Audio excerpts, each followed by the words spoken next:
Okay, so let's head out to the South China Sea. Picture this. You're on a US Navy reconnaissance plane, flying over what's supposed to be international waters. All of a sudden, a voice crackles over your radio, and it's not friendly.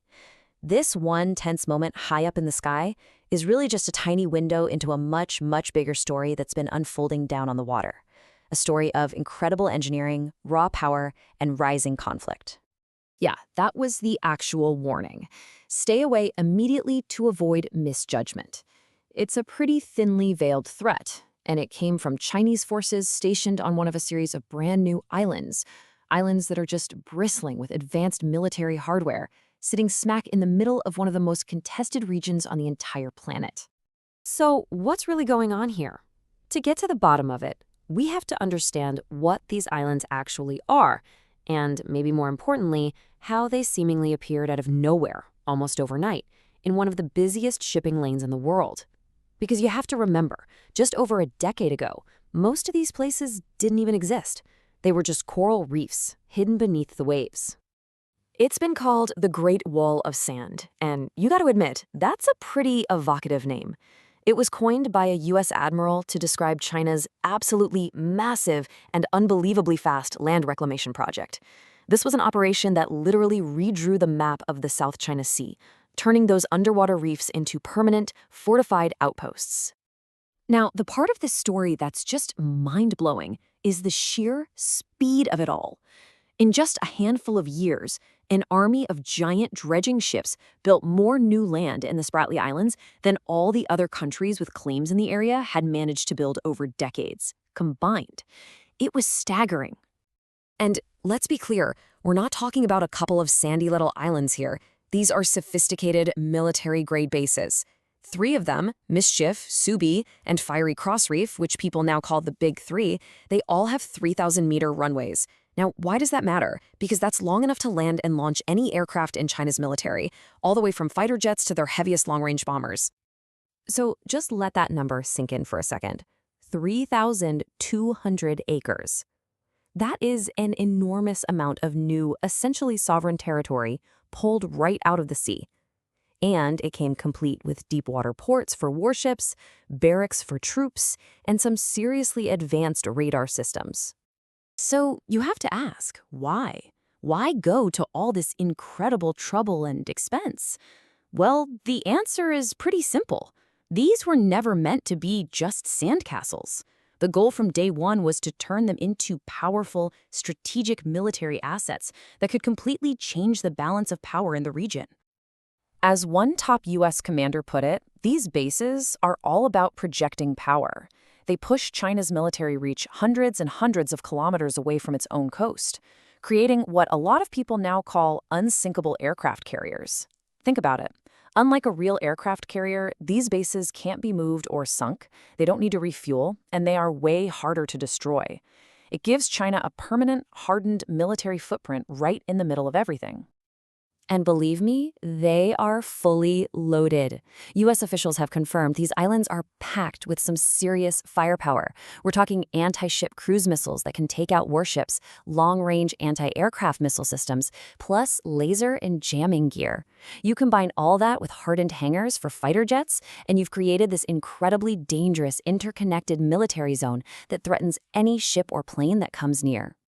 But the story doesn't stop there. You'd think, okay, the islands are built, they're armed, maybe that's it, right? Nope.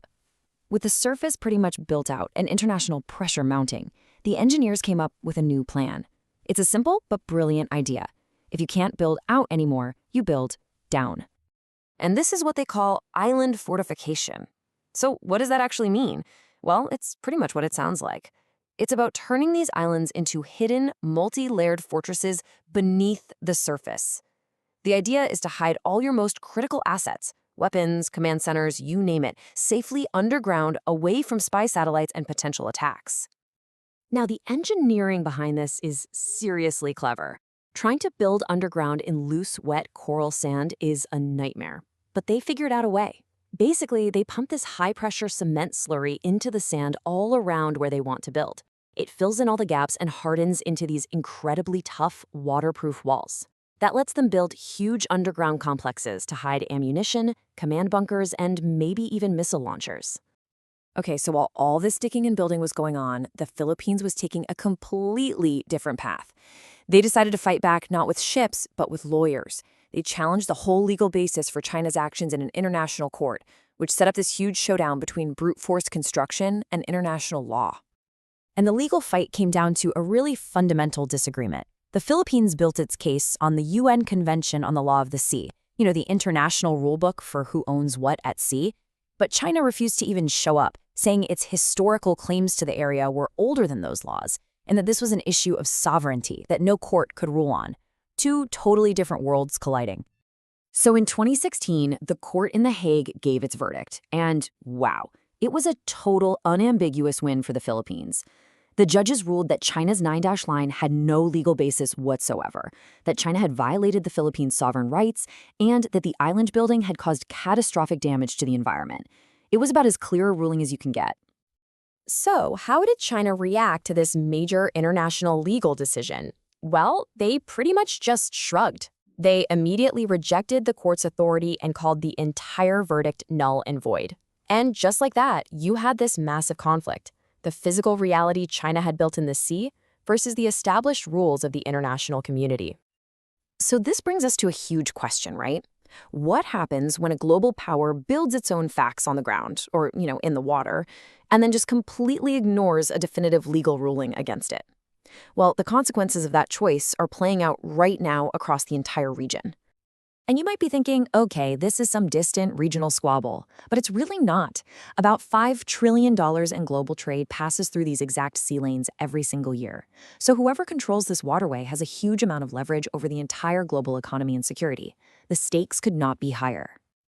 In response to all this, countries like the Philippines are now actively preparing for the worst. They've had to completely shift their military thinking away from internal problems and toward defending their borders from an outside threat. They're even running war games based on scenarios where they have to fight off an invasion all by themselves. And this isn't just some abstract military planning. Listen to what the Chief of Staff of the Philippine military said. He's talking about a concrete plan to fight and hold on, potentially alone, for a full month until help might arrive. That really brings home how real the stakes are for the people living there. So in the end, what are these islands? Well, they're really three completely different things, all at the same time. They are, without a doubt, a masterpiece of modern engineering. But, according to a landmark international ruling, they're also an illegal structure. And perhaps most importantly, they are now one of the most dangerous geopolitical flashpoints on the planet. And all of this leaves us with one huge, unresolved question. When a country builds a whole new reality out of sand and concrete, and that new reality directly breaks the old laws that are supposed to govern the world, what comes next? The answer to that is going to define the future of this incredibly important region.